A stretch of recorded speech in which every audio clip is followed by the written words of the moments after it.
What if an AI could do more than just calculate? What if it could actually reason? Not just compute, but create. Well, today, we're going to look at a system that did exactly that by taking on one of the biggest intellectual challenges on the entire planet. And the whole story really starts with one simple question. For decades, the answer to that question was a hard no. I mean, the peak of creative mathematical thought, that seemed exclusively human, right? But this is the story of how that answer finally changed. So what is it that makes this competition so incredibly hard? The International Mathematical Olympiad, or the IMO, it's not about being the fastest calculator. It's all about deep, intuitive problem solving, the kind of creative leaps that we've always thought of as a uniquely human spark. For AI, it has been the final frontier. It's like it's Mount Everest. And this gets right to the heart of the whole problem. AI has always been amazing at formal logic, following these rigid rules with perfect precision step by step. But humans, we operate on intuition. We see patterns, we have those aha moments, we kind of sketch out ideas. That huge gap between our informal human creativity and the machine's formal logic has been a massive wall for AI researchers. For years, even the most powerful AI systems would just hit this wall and fail. They could prove theorems that already existed, sure, but they couldn't invent brand new solutions to problems they'd never seen before. That is, until now. So how was this wall finally broken? Well, enter Aristotle. Now, this isn't just another language model. It's a system specifically built to bridge that exact gap between human intuition and machine precision.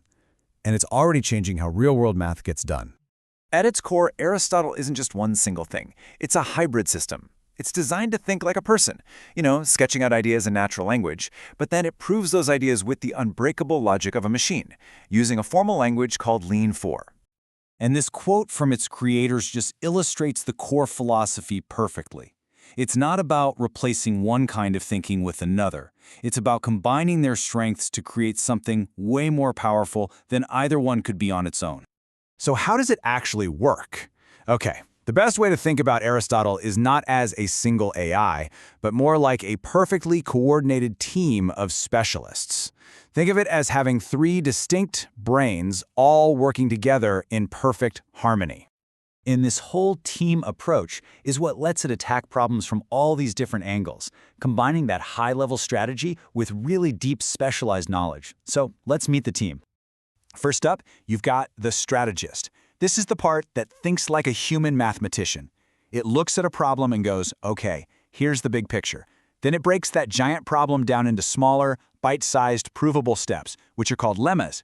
It basically creates the roadmap for the solution. Next on the team is the logician. This is the hardcore, formal prover. It takes that roadmap from the strategist and turns every single step into a bulletproof, machine-verified proof. There are no gaps, no assumptions. It makes sure that every single link in the logical chain is absolutely unbreakable. And finally, we have the specialist, the geometry guru. Because geometry problems are kind of their own unique beast, Aristotle has a dedicated, lightning-fast engine just for them. It's built to reason about shapes, angles, and lines in a way that the other two just can't. So here's how they all work together. The strategist sketches out a proof. That proof gets broken down into these formal steps. The logician tries to prove them. But, and here's the really genius part, if it fails, it doesn't just give up. It goes back, figures out what went wrong, revises the whole plan, and tries again. It's literally learning from its own mistakes in real time. Okay, so with this powerful team all assembled, how did it actually do when it came face-to-face with the mathematical Mount Everest, the 2025 International Mathematical Olympiad? It solved 5 out of the 6 problems. Now, this wasn't just, a passing grade. This score was the equivalent of a human gold medal. That's a feat that, honestly, until this moment was considered pretty much squarely in the realm of science fiction. And it didn't just solve them with brute force, it showed real, genuine creativity. For one problem, it came up with a totally novel approach that most of the human competitors missed. For another one, it actually invented a new mathematical concept just to help it crack the problem. And for a third, it started with a super complicated calculus solution and then realized there was a simpler, more elegant way to do it, which is the hallmark of a really deep understanding. Now this is just amazing. In one of its solutions, the first informal plan that came from the strategist, it was actually wrong. It had a subtle error in its reasoning, but the logician, during that super rigorous formalization process, caught the mistake, fixed the logic, and produced a completely correct final proof. It fact-checked and corrected its own creative intuition. Just incredible. But look, winning a competition, even one as big as this, is really just the beginning. The real importance of Aristotle lies in what it means for the future of science and mathematics. Even during its training, Aristotle was already contributing to real-world math. It proved theorems that were missing from major math libraries. It even went through a university textbook from the renowned mathematician Terence Tao, and not only did it prove the exercises, it found 4 errors that had been missed and even discovered simpler ways to prove 2 others.